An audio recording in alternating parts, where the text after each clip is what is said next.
Კაცულად ამ დროს ეთერშია ბიზნესის დრო სტუდიაში თეაშველიძე მუშაობს მოგესალმებით. ინფრასტრუქტურისა და რეგიონული განვითარების სამინისტროს გაერთიანებული წყალმომარაგების კომპანიის გეგმები.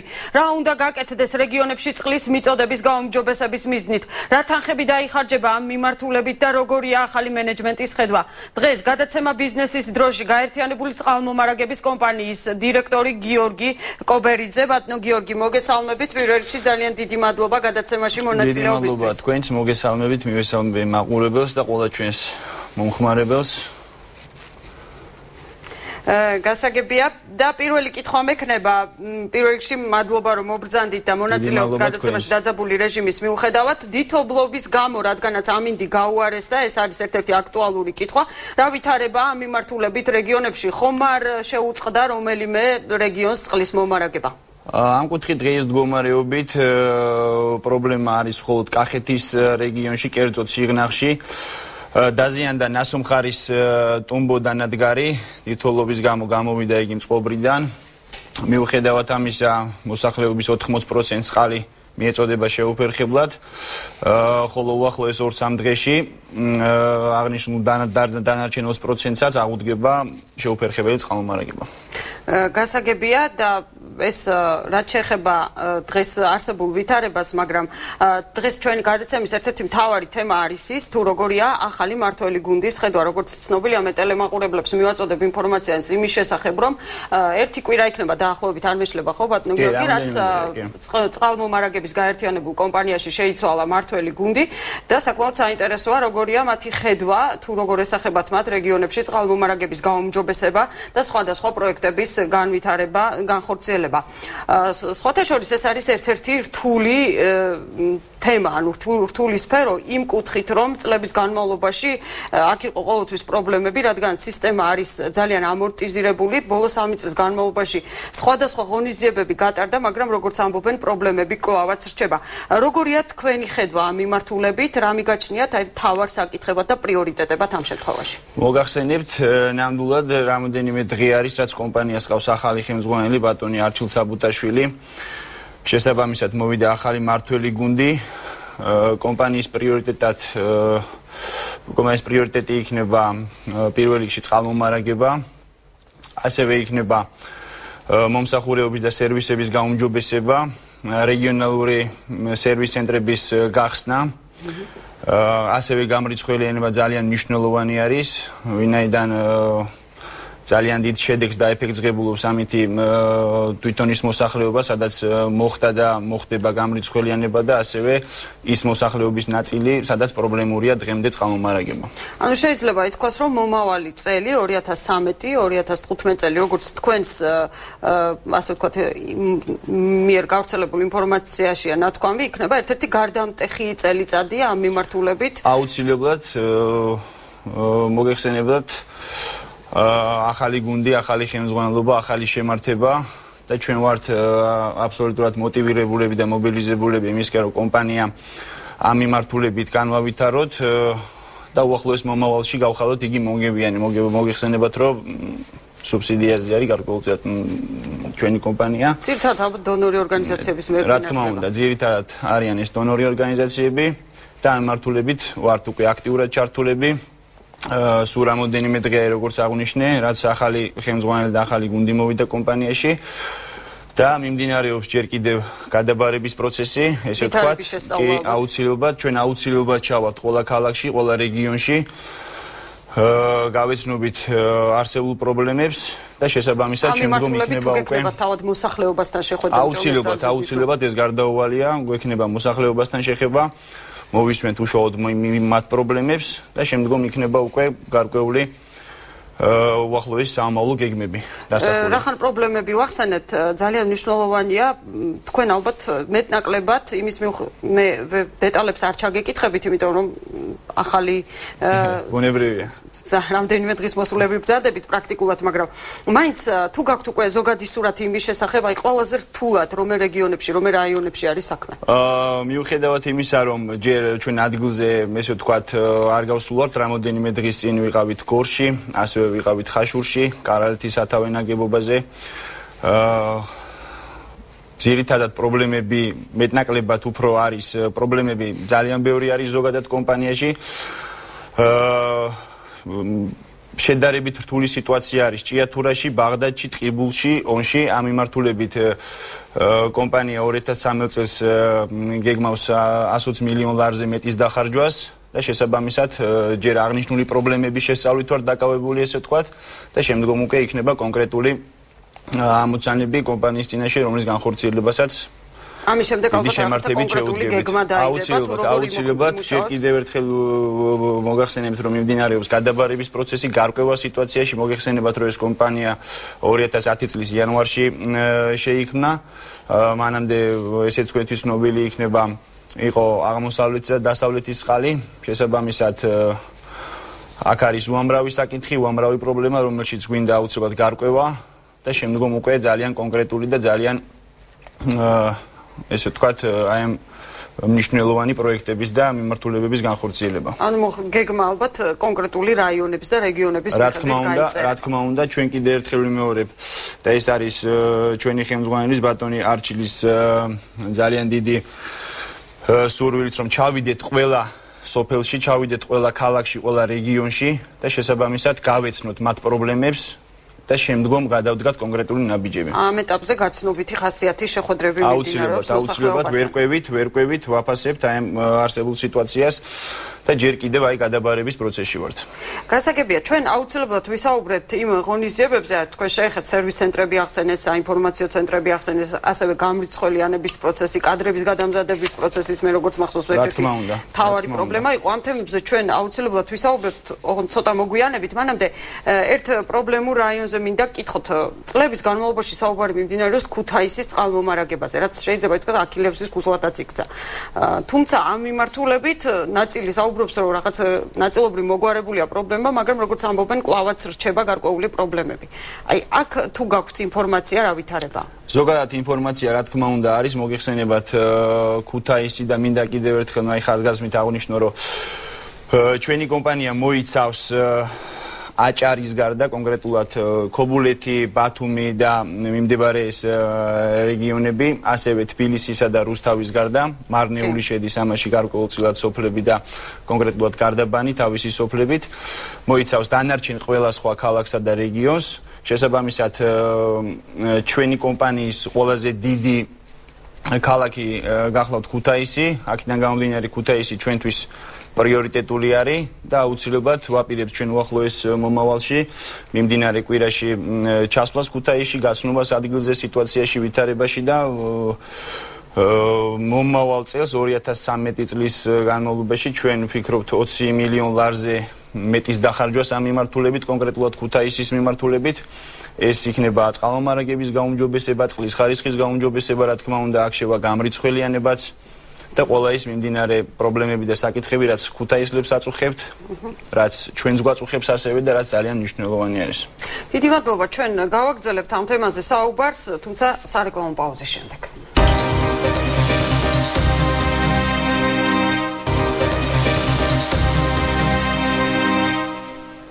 გადაცემა ბიზნესის დრო კლავ ეთერშია, მე კიდევ ერთხელ წარმოგიდგენთ ჩემს სტუმარს, წყალმომარაგების გაერთიანებული წყალმომარაგების კომპანიის კომერციული დირექტორი გიორგი კობერიძე არის დღეს ჩვენთან გადაცემაში სტუმრად. ბატონო გიორგი, ჩვენ საუბრობდით უკვე პრაქტიკულად ამოვწურეთ თემა იმის შესახებ, თუ რა ღონისძიებების გატარება იგეგმება სხვადასხვა მიმართულებით, თუმცა დარჩა რამდენიმე მნიშვნელოვანი და საინტერესო საკითხი. ქუთაისთან დაკავშირებით თქვენ განაცხადეთ, რომ ამ მიმართულებით მიმდინარეობს ვითარების გაცნობა და ასევე დაიხარჯება 20 მილიონი.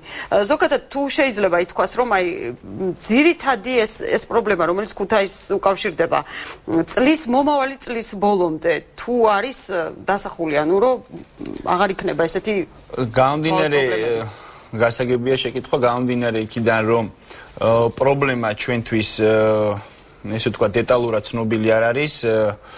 ამ ეტაპზე ძალიან რთულია იმაზე პასუხის გაცემა, თუ 2013 წლის ბოლომდე შეძლებს თუ არა კომპანია ამ პრობლემების მოგვარებას. როგორც მოგახსენეთ, დაგეგმილი არის 20 მილიონზე მეტი ლარის დახარჯვა მიმდინარე წელს, რომელსაც სამინისტრო უახლოეს მომავალში უკვე ამ ინფორმაციას გამოაქვეყნებს, თუ რა მიმართულებით კონკრეტულად და რაში დაიხარჯება არა მარტო ქუთაისის, არამედ მთელი ქვეყნის მასშტაბით კომპანიის მიერ აღნიშნული თანხები და შესაბამისად აი უშუალოდ პრობლემის მოგვარებაზე ქუთაისში აქ იქნება სათავო ნაგებობაზე აქ იქნება სათავო ნაგებობები, აქ იქნება გამწმენდი ნაგებობები, აქ იქნება ასევე გამრიცხველიანების კუთხით სამუშაოები განსახორციელებელი. შესაბამისად უახლოეს მომავალში უფრო კონკრეტულად წარმოგიდგენთ ჩვენ სამუშაო გეგმას თუ რა სამუშაოები განხორციელდება შემდგომ მიმდინარე 13 წელს. რა თანხა დაიხარჯება 2013 წელს 2013 წელს წყალმომარაგების სამშენებლო სარეაბილიტაციო სამუშაოებისთვის? ჯამში განსაზღვრული არის დაახლოებით კიდევ ერთხელ მოგახსენებთ 120 მილიონი ლარი ეს მთელი ქვეყნის მასშტაბით და შესაბამისად როგორც კი კონკრეტული მიმართულებები აქ არის წყალტუბოში კანალიზაციის გამწმენდი ნაგებობის მშენებლობა დაგეგმილი ასევე თელავში გამწმენდი ნაგებობის სათავე ნაგებობის მშენებლობა რეაბილიტაცია შესაბამისად ქუთაისზე როგორც მოგახსენეთ არის დიდი წილი თანხა დაგეგმილი რომ დაიხარჯოს ამ მიმართულებით ქუთაისის შემდეგ აი რომელ ქალაქს დაასახელებდით ყველაზე ისეთ პრობლემატურს, სადაც არის ქუთაისის შემდგომ ჩვენ უკვე მაგალითად რუსთავზეა ხოლმე ხშირად კი ბატონო რუსთავს შეგახსენებთ რომ ამ ეტაპზე კომპანია ჩვენ კომპანიის იმაში არ შემოდის საზღვრებში ესე ვთქვათ რუსთავი თბილისი კონკრეტულად გეტყვით ცხეთა მარნეული გარდაბანი ხო მარნეული სოფლები ბოდიშით მარნეული ჩვენი კომპანიის ესე ვთქვათ არეალში შემოდის და რუსთავი ჩვენი სფერო კი მაპატიეთ წეგან თქვენ ბრძანეთ ეს დიახ მაგრამ ეთყობა გამომრჩა რაც შეეხება კახეთის რეგიონს აქ კახეთის რეგიონში ნამდვილად არის პრობლემები, ამ მიმართულებითაც მიმდინარეობს შესწავლა პრობლემების და შესაბამისად პრიორიტეტების მიხედვით იქნება აღნიშნული პრობლემები მაქსიმალურად მოკლე ვადებში უკვე დაწყებული სამუშაოები და აღმოფხვრილი ეს პრობლემები. როდესაც თქვენ საუბრობთ მოსახლეობასთან მიმდინარეობს შეხვედრები, მოსახლეობის აზრი არის სხვადასხვა რეგიონების მიხედვით პრიორიტეტები არის რომელი რეგიონი იქნება პრიორიტეტული ეს ამის მიხედვით აიგება თუ რაღაც მეთოდოლოგია არის ჩვენთვის ზოგადად ყველა პრობლემა პრიორიტეტული იქნება ყველა ადამიანის პრობლემა მოგეხსენებათ უწყლობა დღევანდელ დღეს ზოგადად რამხელა პრობლემას წარმოადგენს და ანუ ყველა მოსახლისა ეს გულისტკივილი რაც შეეხება წყალმომარაგების კუთხით იქნება ჩვენს მიერ გათვალისწინებული და მაქსიმალურად ჩვენ გვინდა რომ ხვალვე ყველა პრობლემა გადავჭრათ და იმისთვის ვართ მოსული და იმ შემართებით ვართ მოსული რომ ეს ყველა პრობლემა აბსოლუტურად თუ კი რამე ჩვენი კომპანიის მიმართულებით არსებობს უმოკლეს ვადებში იქნეს მოგვარებული თუ 100% არადა ეს ვერც იქნება ბუნებრივი მიზეზების გამო რო პრობლემები გეგმა როგორც იცი 2015 წლამდე არის გაწერილი თქვენ ახსენეთ მოსახლეობა და მოსახლეობას ყველაზე მეტად აინტერესებს ის რაც უშუალოდ მას ეხება პირველ რიგში გამრიცხველიანების პროცესზე ჩაგეკითხებით ეს რეგიონებში უკვე მიმდინარეობს ეს პროცესი გამრიცხველიანება რეგიონებში უკვე მიმდინარეობს დაახლოებით 30% მოსახლეობისა გამრიცხველიანებული არის, აქვე მე გეტყვით ციფრს, რომ წარმოგიდგენა გქონდეს თუ რა ციფრზე არის საუბარი, ჩვენ ყავს სულ 265,748 აბონენტი საყოფაცხოვრებო სექტორში, აქედან 30% დაახლოებით არის გამრიცხველიანებული და აქტიურად მიმდინარეობს და გაგრძელდება ეს პროცესები, გამრიცხველიანების პროცესები. აქვე მინდა აღვნიშნოთ გამრიცხველიანების ეფექტი რა არის რა გამრიცხველიანება არის ის რომ სანამ ეფექტს აღნიშნავს ამას თვითონ კომპანია იხდის თუ ამას კომპანია მოგახსენებთ ამას აღნიშნულ ხარჯებს საწყის ეტაპზე კომპანია გაწევს 100%-ით შემდგომ 6 თვის შემდეგ მოხდება აი ამ ღირებულების 100 ლარის განაწილება 24 თვეზე ან 2 წელიწადზე და მოსახლეს შეიძლება შესაბამისად აღნიშნული 100 ლარი 6 თვის შემდეგ როგორც კი მას ეს ტარიფში ანუ ქვითარში აესახება ტარიფი ცალკე იქნება დარიცხული ტარიფი მიმდინარე გადასახადთან ერთად ქვითარში მას აესახება მრიცხველის ის პორცია მრიცხველის საფასურის ის პორცია რაც მას 24 თვის განმავლობაში ყოველთვიურად ექნება გადასახდელი სწორედ ეს კითხვა მექნება თავად მოსახლეობა ზოგადად რამდენად გაგებით გამოიკიდება ამ ფაქტს, რომ რეგიონებში საკმაოდ დიდია სოციალური პრობლემები და ამ მიმართულებით ამას თუ გაითვალისწინებთ ამ გარემოებას?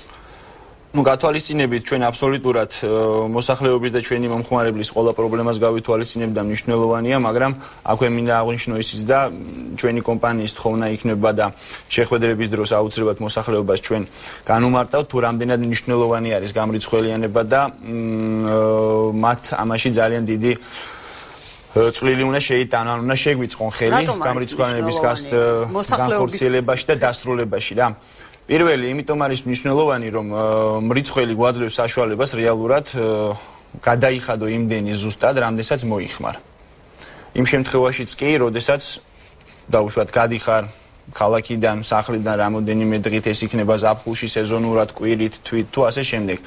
მეორე, ეს არის იმ კუთხით ძალიან მნიშვნელოვანი, რომ შეიძლება ჩვენ ქალაქში გქონდეს წყალი დაუშვათ, მაგრამ არის ძალიან პრობლემატური რეგიონები, სადაც წყალი არ არის ზოგადად და მრიცხველი გვაძლევს დავზოგოთ ის უდიერად მოხმარებული წყალი. საკმაოდ გასაკეთებელი იქნება დამეთანხმეთ რეგიონებში ექნებათ საკმაოდ მწვავე რეაქცია, რომ საქართველოს წყლის ქვეყანა ამას კიდე რამდენჯერ ეს გასაგებია, მაგრამ როგორც კი ადამიანს აუხსნი იმას და თავის თვალით შეხედავს, თუ კი ამის სურვილი ექნა და ესეთი ფაქტის მომსწრე პირადად გახლავართ, თუ რამხელა სირთულეებთან და ხარჯებთან არის დაკავშირებული წყლის მოპოვება, გასუფთავება და შემდგომ უკვე მიწოდება კონკრეტულ აბონენტამდე, უკვე პასუხი გაცემულია. თქვენ ახსენეთ გასუფთავება წყლისა და წეღანად შეეხეთ წყლის ხარისხს. ეს არის ერთ-ერთი მტკივნეული თემა. ანუ როგორი ხარისხის წყალი მიეწოდებათ? წყლის ხარისხთან დაკავშირებით ასევე მინდა გითხრათ, რომ ეს თანხები, რომელიც 2013 წელს იქნება გახარჯული, ასევე მოხმარდება საფილტრო სადგურებსაც, ასევე მოხმარდება წყლის ხარისხის განვითარებას. ამ ეტაპზე ფაქტი ჯერ ის, რომ სანმე ჩვენ წყლის ხარისხი მქონდეს დაბინძურების და მსგავსი ფაქტები არ ფიქსირდება საბედნიეროდ, შესაბამისად ამ მიმართულებით ჩვენ აქტიურად მუშაობთ და ვიმუშავებთ შემდგომშიც. ამ მიმართულებით მუშაობს შესაბამისი სამმართველო, წყლის ხარისხის კონტროლის სამმართველო კომპანიაში, რომელსაც კონკრეტულად ეს მიმართულება ავალია და შესაბამისად მასზე კონტროლიც ყოველდღიურად და ყოველსაათობრივად, ყოველწუთიერად ხორციელდება. კომპანიის ხელმძღვანელობის მიერ. ბოლო კითხვა მექნება თქვენთან კადრების გადამზადების პროცესი და სერვის ცენტრები, საინფორმაციო ცენტრები, სადაც როგორც ჩემთვის ცნობილია, ეს წინა ხელისუფლების პირობებში დაიწყო ეს პროექტი, მე მახსოვს, სერვის ცენტრების და საინფორმაციო ცენტრების გაფართოების პროცესი. კი ბატონო, ეს პროცესები მოგეხსენებათ დაიწყო. ჩვენ აუცილებლად შეუძლიათ მივიდეს მოსახლეობა მიიღოს ინფორმაცია თუნდაც საკუთარი დავალიანების შესახებ. კი ბატონო, ეს პროცესები მოგეხსენებათ დაწყებულია და კიდევ უფრო აქტიურად გაგრძელდება, ვინაიდან აუცილებელია თითოეულმა მომხმარებელმა იცოდეს თუ რამდენია გადასახადი, რაში აქვს გადასახადი, შესაბამისად სერვის ცენტრების მიმართულებით ჩვენ უახლოეს დავალიანების ჩამოწერა გადაიხედება, მიმდინარეობს შესწავლა აღნიშნული დავალიანებების, რაც დაგროვილი აქვს მომხმარებლებს და შესაბამისად ჩვენ ჩამოვყალიბდებით თუ რა მიმართულება გვექნება ჩვენს დებიტორებთან დაკავშირებით. გასაგებია.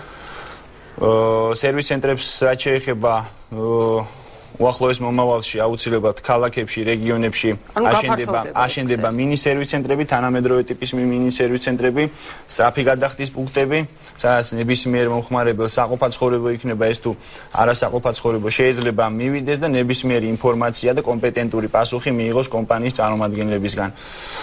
თქვენს მიერ იყო დასმული შეკითხვა კადრების გადამზადებასთან დაკავშირებით, რაც ჩვენი კომპანიისთვის და ჩვენი ხელმძღვანელობისთვის ასევე ძალიან მნიშვნელოვანი, არა მარტო ჩვენთვის, ეს ქვეყნისთვის ზოგადად მნიშვნელოვანი არის კადრებს რაც შეეხება. მოგეხსენებათ, რომ არის პრობლემა მოთხოვნილება კვალიფიციურ კადრთან დაკავშირებით, შესაბამისად ჩვენ ამ მიმართულებით დონორებთანაც აქტიურად მუშაობთ და ეს საკითხები უკვე დღის წესრიგში დგას. რეგიონებში ადგილობრივი კადრების გადამზადება. ჩვენ გვაქვს კომპანიას აქვს საბედნიერო ტრეინინგ ცენტრი. დიახ. რომლის ესე ვთქვათ, კიდევ უფრო განვითარება და განახლება მოხდება, სადაც ჩვენ რეგიონებიდან ჩამოვიყვანთ ადგილობრივ კადრებს, მას გადავამზადებთ უცხოელ სპეციალისტებთან ერთად უამრავი პროექტი არის დაგეგმილი, უამრავი პროექტი მიმდინარეობს, ადგილზე გაივლიან ეს ხალხი, ეს კადრები პრაქტიკას შესაბამისად მიიღებენ განათლებას შესაბამისად და ჩამოყალიბდებიან კადრებად, რომელსაც გამოიყენებს როგორც ჩვენი კომპანია, ასევე ზოგადად ქვეყანა და დასაქმდება ამითი კიდევ უფრო მეტი ადამიანი და მათი მუშაობა იქნება ძალიან საინტერესო დარწმუნებული ვარ. გასაგებია, ძალიან დიდი მადლობა, გიორგი. მე ტელემაყურებლებს შევახსენებ, გაერთიანებულ წყალმომარაგების კომპანიის კომერციული დირექტორი გიორგი კობერიძე გახლდათ დღეს ჩვენი გადაცემის სტუმარი. მადლობა, გისურვებთ წარმატებებს. დიდი მადლობა თქვენ. გადაცემაში რეკლამის დრო, ჩვენ რეკლამის შემდეგ განსხვავებული თემით დავბრუნდებით. და გადაცემა ბიზნესის დრო კვლავ ეთერში დაბრუნდა. 2013 წლის ბიუჯეტის პროექტს მთავრობა მიმდინარე კვირას განიხილავს და კენჭს უყრის. მთავარი საფინანსო დოკუმენტის პრიორიტეტები და შეფასება. რა ეკონომიკურ ეფექტს უნდა ველოდოთ რუსული ბაზრის გახსნით და რა რისკები არსებობს. ამ და სხვა თემებზე ექსპერტი ირაკლი ლექვინაძე, ჩემი სტუმარი. ბატონო ირაკლი, მოგესალმებით. პირველ რიგში დიდი მადლობა გადაცემაში მონაწილეობისთვის და დღეს ჩვენ მეტნაკლებად რამდენიმე თემა შევეხებით. ერთ-ერთი მთავარი არის მთავარი საფინანსო დოკუმენტი, რომელიც პარლამენტში უკვე შესულია მიმდინარე კვირას კანონმდებლებმა კენჭი უნდა უყარონ დოკუმენტს. თქვენ თუ გაეცანით 2013 წლის ბიუჯეტის მთავარ პრიორიტეტებს, თუ გქონდათ ამის საშუალება? კი, მოგესალმებით, დიდი მადლობა. მადლობა მოგზაურობისთვის. დავისარგებლო შემთხვევით და ყველა ქართულ ოჯახს მიულოცო დღევანდელი წმინდა ბარბარეს დღესასწაული. დიდი მადლობა. მე გამოგჩაია და ასევე თქვენს. რაც შეეხება საფინანსო დოკუმენტს, რა თქმა უნდა, ეს ბოლო პერიოდში საკმაოდ აქტუალური თემაა. განსაკუთრებით არჩევნების შემდეგ, როდესაც მოხდა ამ დოკუმენტის გადამუშავება და ეს აბსოლუტურად ლოგიკური, იმიტომ რომ ბუნებრივია ორი პოლიტიკური გუნდი, ორი განსხვავებული მიუხედავად იმისა, რომ ორი განსხვავებული პროგრამა, მაგრამ ასე ვთქვათ, განსხვავებული პრიორიტეტები მაინც განსხვავებული შეიძლება ითქვას მიდგომა ამ პრიორიტეტების გადაწყვეტის. მე ვფიქრობ, რომ გადამუშავების შემდეგ ბიუჯეტი გახდა უფრო თუმცა ნაწილი ამბობს, რომ არც გადამუშავებულა, ისე რაღაცები შეიძლება გადამუშავდა, შეიძლება პირდაპირ ვთქვათ, გამომდინარე იქედან, რომ ბიუჯეტში აღარ არის 1 მილიარდიანი სხვა ხარჯი, რომელიც იყო ყველაზე ბუნდოვანი ნაწილი ძველი ბიუჯეტის და ეს ითხოვდა ყველაზე მეტ ყურადღებას, ზოგადად და ყოველთვის, როდესაც ჩვენ საუბრობდით ეკონომისტების ბიუჯეტის შესახებ, ეს ამაზე მახვილდებოდა ყურადღება, რომ ჩვენ არ გქონდა ზუსტი და ცხადი ინფორმაცია, სად ხდებოდა ამ 1 მილიარდიანი თანხის განკარგვა და ნუ მე აღმოჩნდა, რომ ბევრი ისეთი მიმართულება, სადაც ხდებოდა დაუშვათ იგივე ფინანსების მიმართვა, რაც არ იყო ეფექტური. არის სხვა ხარჯი, ოღონდ ცოტა მეტნაკლებად გაშიფრდა. არა, სხვა ხარჯი ნებისმიერ შემთხვევაში, ნებისმიერ ფინანსურ დოკუმენტში არსებობს, აქ უბრალოდ ჩვენ საუბარია იმაზე, რამდენ პროცენტს უნდა შეადგენდეს სხვა ხარჯი. ნებისმიერ ბიუჯეტი იქნება სახელმწიფო კერძო თუ ნებისმიერი კომპანიის ბიუჯეტი, თუ პროექტის ბიუჯეტი, დაახლოებით მაქსიმუმ 3-დან 5%-მდე არის გათვლილი სხვა ხარჯების მიმართულებით, რომ ყოველთვის არსებობს ხარჯი, რომელიც შეიძლება ვერ გათვალო, მაგრამ ძველ ბიუჯეტში ეს იყო დაახლოებით 15%, რაც დამეთანხმებით საკმაოდ სოლიდური მაჩვენებელია. რაც შეეხება გადამუშავების შემდეგ, მე ვიტყოდი ზოგად შეფასებას, ბიუჯეტი გახდა უფრო ცხადი და უფრო ორიენტირებული კონკრეტულ პროგრამებზე. პრიორიტეტი, რა თქმა უნდა, არის სოციალური მიმართულება, რომელიც ყველაზე სოლიდური ნაწილით არის ხარჯების ნაწილში წარმოდგენილი ბიუჯეტში და მნიშვნელოვანი არის ერთი თემა, რომ არსებული შემოსავლების პირობებში შესაძლებელი გახდა იმ პრიორიტეტების განსაზღვრა, რომელიც ორიენტირებულია სოციალურ პენსიების ზრდაზე, რომელიც ორიენტირებულია დაზღვევის პროგრამის განხორციელებაზე და ასევე ძირითადი ინფრასტრუქტურული პროექტების შენარჩუნებაზე და მის გაგრძელებაზე, რაც ძალიან მნიშვნელოვანია. დაზღვევის და პენსიების თემა იწვევს ძალიან ექსპერტების ნაწილში, გარკვეულ კითხვის ნიშნები ჩნდება და რატომ? რამდენად არის შესაძლებელი იგივე დაზღვევის ის პროგრამა, რომელიც წარმოადგინა დღეს მმართველმა გუნდმა, რომ ბიუჯეტში წარმოდგენილი ციფრები რამდენად ეყოფა აი ამ პროგრამის განხორციელებას. თქვენ თვითონ არ გიჩნდებათ ამ თემასთან დაკავშირებით არანაირი კითხვის? არის გარკვეული საბაზისო პაკეტი, რომელიც არსებობს ყველა მოქალაქისთვის, ვინც შეიძლება ჩართული იყოს დაზღვევის პროგრამაში. ამის ზემოთ ბუნებრივია ხარისხობრივი კატეგორიების მიხედვით ნებისმიერი სადაზღვევო პაკეტი შეიძლება არსებობდეს და ეს უკვე თითოეულ ადამიანმა უნდა გადაწყვიტოს, ვის რა პაკეტი ჭირდება იმისათვის, რომ მან უფრო ხარისხიანი მომსახურება მიიღოს. მე ვთვლი, რომ ამ ეტაპზე ეს ბიუჯეტი, რაც არსებობს დაზღვევისთვის, არის საკმარისი, უბრალოდ ყურადღება უნდა მიექცეს სერვისის ხარისხს. ანუ რამდენად შეძლებენ ამ დაზღვევის პაკეტის მქონე ადამიანები იმ თუნდაც $5 დაზღვევის გამოცდილება გვაქვს და მაგას ვიძახ ყველაზე პრობლემური ნაწილი ამ ძველი დაზღვევის პირობებში იყო სწორედ სერვისის მიღება, იმიტომ რომ სადაზღვევო კომპანიები იგივე სამედიცინო დაწესებულებები ყოველთვის ცდილობდნენ ასე ვთქვათ, შეეზღუდათ ის სერვისები, რომლებიც შეიძლება თითოეულ ადამიანს. თუმცა ეს კიდევ ერთხელ ვიძახი, ეს იყო გამოწვეული იმ დაბალი თვითღირებულებით, რომელიც კომპანიისთვის პრაქტიკულად იყო ზარმას ვაინაზღაურებინა, მე მესმის აბსოლუტურად ბიზნეს სექტორი. იცით რა არის, მე ვფიქრობ, რომ დიდი ნაწილი შეიძლება არაფერი შეცვლილია, მაგრამ მნიშვნელოვანია, რომ აი ახალი რეალობის გათვალისწინებით მოხდეს ახალი მიმართულებების განსაზღვრა. ამიტომ კიდევ ერთხელ ვიძახი, გამოჩნდება უახლოეს პერიოდში რამდენად შეძლებენ კომპანიები ამ ფინანსური რესურსის პარგლებში. მე ვფიქრობ, გაზრდილია ბიუჯეტი იმასთან შედარებით, ვიდრე იყო გასულ წელს გამოყოფილი. დაახლოებით 9 მილიარდი ლარი არის ეს თლიანი ბიუჯეტის მოცულობა. ჯანდაცვის ხარჯიც კი გაზრდილია. კი, გაზრდილია, ამიტომ ეს გაზრდილი ბიუჯეტი იძლევა საშუალებას დაუშვათ ადამიანს მიეცეს უფრო მეტი ხარისხიანი, უფრო მეტი წვდომა სხვადასხვა სამედიცინო ტიპის სერვისებზე. თუმცა ამას კიდევ ერთხელ ვიძახი, გამოაჩენს პროცესი და ყველაზე საყურადღებო ნაწილი არის სწორედ ერთია რომ დაფინანსების კომპონენტი და მეორეა თვითონ ის ადამიანი, ვინც იღებს ამ პაკეტს, ვინც არის მოსარგებლე ამ პაკეტის, რამდენად შეძლებს რომ იყოს დაუშვათ რეალურად ხელმისაწვდომი მისთვის ის სერვისები, რისთვისაც ეს ბიუჯეტია გამოყოფილი. ეს კიდევ ერთი მოსაზრება, რომელიც ისმის აი ამ 2013 წლის ბიუჯეტის პროექტთან დაკავშირებით, ეს შეეხება იმას, რომ სოციალური პრიორიტეტების გამოკვეთისა და ასევე გაზრდილი ხარჯების მიუხედავად ბიუჯეტი ხელს არ უწყობს ეკონომიკურ ზრდას და ახალი სამუშაო ადგილების შექმნას. ეს არის ერთ-ერთი მოსაზრება, რომელიც არსებობს ამ ბიუჯეტთან მიმართებაში. თქვენ როგორ ფიქრობთ?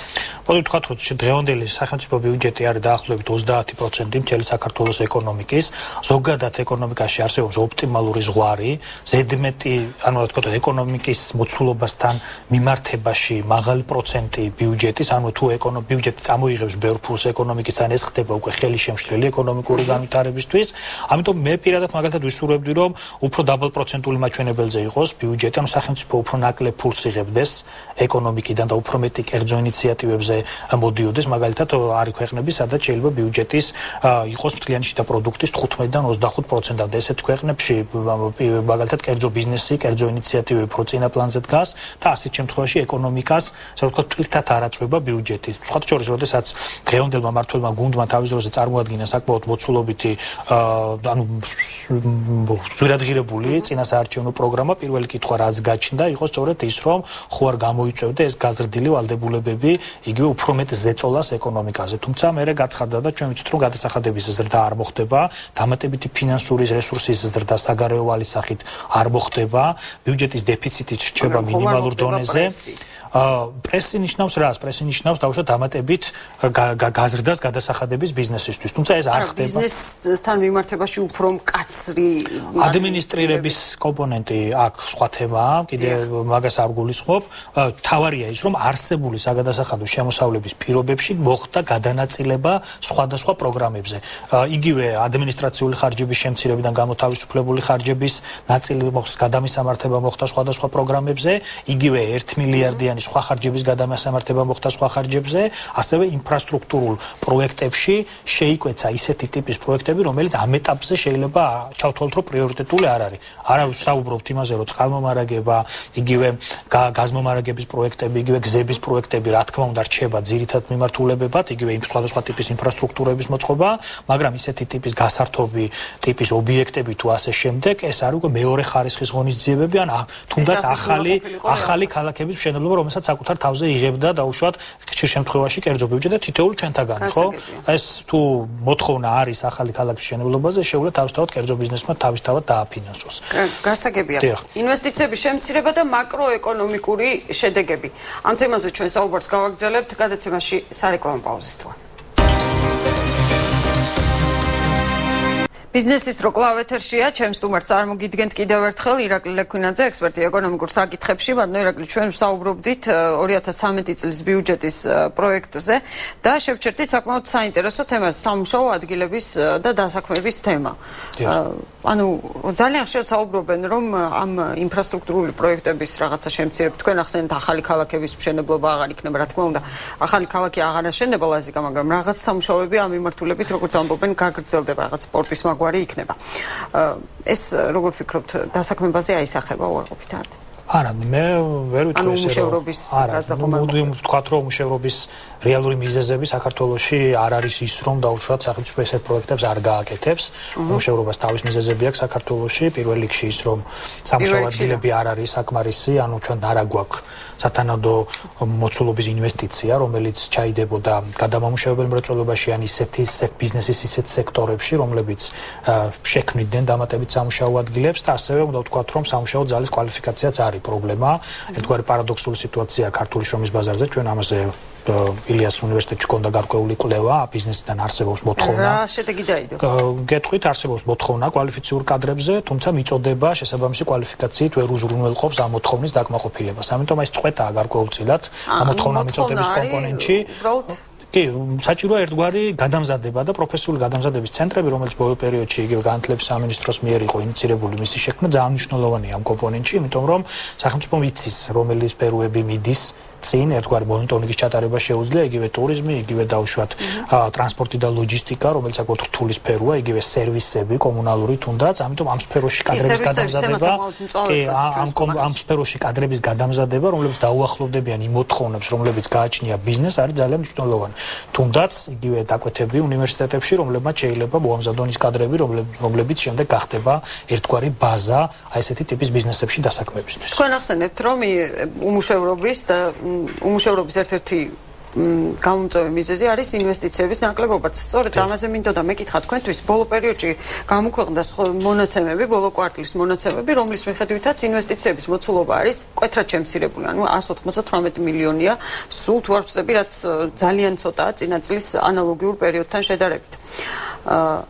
როგორ ფიქრობთ ეს რა პროცესები შეიძლება გამოიწვიოს ამან? უკვე გაკეთდა სხვადასხვა სახის შეფასებები და განცხადებები იმის შესახებ, რომ ამან შეიძლება ინფლაციურ პროცესებამდეც კი მიიყვანოს ქვეყანა, აი სახოს მაკროეკონომიკური კუთხითაც. თქვენ როგორ ფიქრობთ, ეს შეიძლება გახდეს სერიოზული პრობლემა ქართული ეკონომიკისთვის? აიცით რა არის, მოდი ერთი კვარტლის შედეგებით მიხედვით, მაინც შევხედავთ ტენდენციას, ეს ლოგიკური იყო, რომ მესამე კვარტალი იყო ყველაზე დაბალი მაჩვენებელი ბოლო 3 წლიან პერიოდში, რადგანაც იყო ერთ-ერთი ყველაზე მწვავე არჩევნები, იგივე დაუშვათ წინა საარჩევნო პერიოდი სექტემბერში, და იყო ძალიან ბევრი ცუდის მოლოდინი, მოდი ესე ვთქვათ, იმდენად მწვავე იყო პოლიტიკური კონკურენცია, რომ აქ ელოდნენ, რომ არჩევნების შემდეგ გარკვეულ მოვლენების გამწვავებას ექნებოდა საქმე. შესაბამისად, ბიზნესი გადასული იყო მოლოდინის რეჟიმში, ეს იყო აგვისტო, ისედაც ამ მოლოდინის რეჟიმს, იმიტომ რომ ბატონო, გარკვეულწილად მაინც ბევრი საკითხი არ არის ცხადი დღესაც, მოდი ესე ვთქვათ და კომუნიკაცია ხელისუფლებას მე ვფიქრობ, რომ დღეს უფრო მეტი უნდა კონდეს დაუშვათ იგივე ბიზნეს სექტორთან, რომ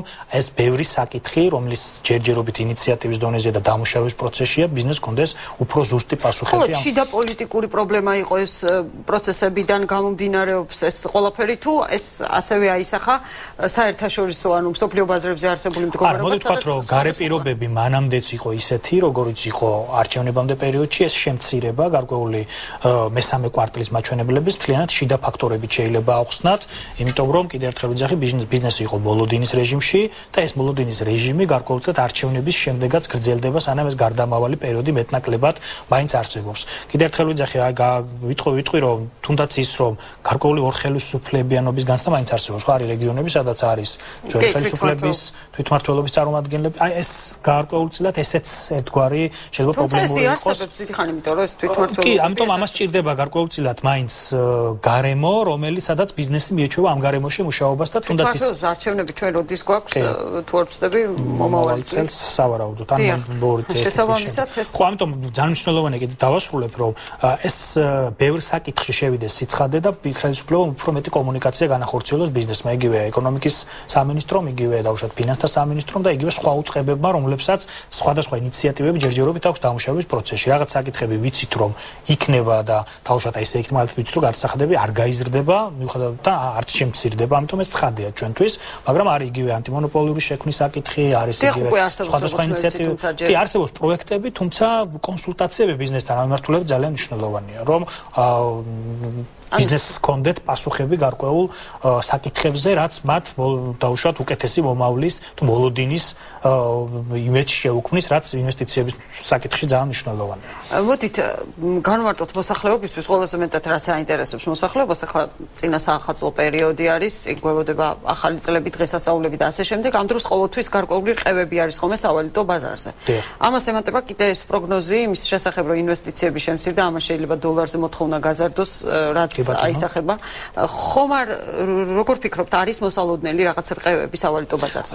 მე არ გავეცით წეგან შეკითხვა ამ პასუხთა კარგია თუ შემახსენეთ თვითონ ინვესტიციები არის ერთ-ერთი კომპონენტი რომელიც მოქმედებს ადგილობრივი ვალუტის სტაბილურობაზე. ანუ ჩვენ რო შევხედოთ მთლიანობაში რა განაპირობებს საქართველოს ეროვნული კურსის სტაბილურობას ეს არის შემოსული ინვესტიციები, ტრანსფერები, ფულადი გზავნილები, რომელსაც სავალუტო რეზერვების არსებობა, ფულად ტრანსფერები, რომელსაც საქართველოს მოქალაქეები აგზავნიან საქართველოში, ასევე ექსპორტის მოცულობა, რომელიც ზრდის მაჩვენებელი განაპირობებს ბოლო პერიოდში ქართული ლარის სტაბილურობასაც. ამიტომ ამ კომპონენტებში რომელიმე სკლება ბუნებრივია ქმნის ერთგვარ საფრთხეს რომ ლარი შეიძლება გახდეს უფრო სუსტი ვიდრე არის დღეს. თუმცა მე ამას არ ვხედავ ესე, იმიტომ რომ ინვესტიციების კლება არ არის ის იმ მოცულობით და იმ პროცენტული მაჩვენებლით, რამაც შეიძლება გავლენა იქონიოს ეროვნული ლარის გაუფასურებაზე. წინა საახალწლო პერიოდს რაც შეეხება, ეს ყოველთვის აქტიური პერიოდია, ყოველთვის გამყარებით აღინიშნება წინა საახალწლო პერიოდში ეროვნული ვალუტის კურსი, იმიტომ რომ ბევრი ფული შემოდის და ბევრი ასე ვთქვათ ბევრი რეზერვის გადახურდავება ხდება ლარებში, რაც ზრდის მოთხოვნას ლარზე და გაზრდილი მოთხოვნა ლარზე ამყარებს ლარს. თუმცა იანვრის 20-დან უკვე ერთგვარი კურსი უბრუნდება ძველ ნიშნულს თუ ოდნავ წინ არ მიდის. თუმცა მე არ ვხედავ ესე მათ ცუდ მოლოდინი ამასთან დაკავშირებით არ მაქვს ეროვნული ბანკი დღეს და ბოლო პერიოდში ვიტყვი რომ არის ის უწყება რომელიც საკმაოდ სკრუპულოზულად მიყვება ამ პროცესს საკმაოდ ასე რომ ვთქვათ აქვს შესაბამისი რეზერვი და რესურსი იმისათვის რომ არ დაუშვას მკვეთრი რყევები რამაც შეიძლება გავლენა მოახდინოს მოსახლეობის გადახდის უნარიანობაზე მსყიდველობით უნარიანობაზე ან ბიზნეს პროცესებზე აქტივობის კუთხით. მონეტარული პოლიტიკა ამჟამად შეიძლება ითქვას რომ აბსოლუტურად გვაძლევს სიმშვიდის საფუძველს. ბოლო კითხვა მექნება ჩვენ ძალიან ცოტა დრო გვჭება, მაგრამ ვისარგებლებ შემთხვევით და ამ კითხვასაც აგისვათ თქვენ ახსენებთ რომ ერთ-ერთი ფაქტორი რაც განაპირობებს ვალუტის სიმყარეს ეს არის ექსპორტის მაჩვენებლის და დღეს ძალიან ბევრ იმედებს ამყარებენ რუსული ბაზრის რომ გაიხსნება რუსული ბაზარი საქართველოსთვის. ეს იქნება თქვენ როგორ ფიქრობთ, ბევრი სკეპტიკურად უყურებს ამას, მაგრამ როგორ ფიქრობთ ეს რამდენად მოდი თქვა რომ რეალური არის, მაგრამ მე ძალიან კარგი განცხადება გააკეთა პრემიერ-მინისტრის წარმომადგენლებმა რუსეთთან ურთიერთობებში, ბატონმა ზურაბაბაშიძემ, როდესაც თქვა რომ რუსული ბაზარი შეიძლება გაიხსნას, მაგრამ ქართული კომპანიებმა უნდა იცოდნენ რა რისკებს უკავშირდება რუსული ბაზრის გახსნა. რა თქმა უნდა, არსებული საექსპორტო ბაზრების პირობებში დამატებით რუსული ბაზრის შემოსვლა ჩვენთან გაზრდის ვალუტის შემოდინებას და ეს ძალიან მნიშვნელოვანია, თუმცა ბაზრები უნდა დარჩეს დივერსიფიცირებული და მე არ მეგულება დღეს ბიზნესმენი რომელიც უარს იტყვის ყველა მოპოვებელ ბაზარზე და მხოლოდ ჩამოეკიდება რუსულ ბაზარს. დამატებითი შესაძლებლობები არსებობს, რუსული ბაზარი არის რთულად სამუშაო, მაგრამ კიდევ ერთხელ ვიძახი, ამ რესურსის გამოყენება შესაძლებელია. რისკები რა თქმა უნდა დარჩება. ყოველთვის ჩვენ ვერ გავუკეთებთ პროგნოზს, მაგალითად რა მოუვა თავში იგივე ონიშენკოს, ან შეიძლება რომელიმე პოლიტიკურმა პროცესმა შეიძლება გადაწყვეტილება მიაღებინოს რუსულ შესაბამის უწყებებს, რომ ქართულ პროდუქციაზე რაღაც მიზეზი მოუგონო. ანუ ძალიან ფრთხილი მუშაობაა საჭირო ამ მიმართულებით, თუმცა ეს კიდევ ერთხელ ვიძახი, არის დამატებითი შესაძლებლობა და ძალიან კარგი შესაძლებლობა ძალიან ბევრი საქართველოს ისეთი პროდუქტების ინდუსტრიისთვის, როგორც არის ძირითადად აგრარული პროდუქტები, რომლებიც პირველ რიგში ალბათ ამ მიმართულებით იმუშავებენ. ძალიან დიდი მადლობა ბატონო ირაკლი, დღეს კი ჩვენი გადაცემის დრო ამოიწურა, მე ხვალამდე გეფშვიდობებით.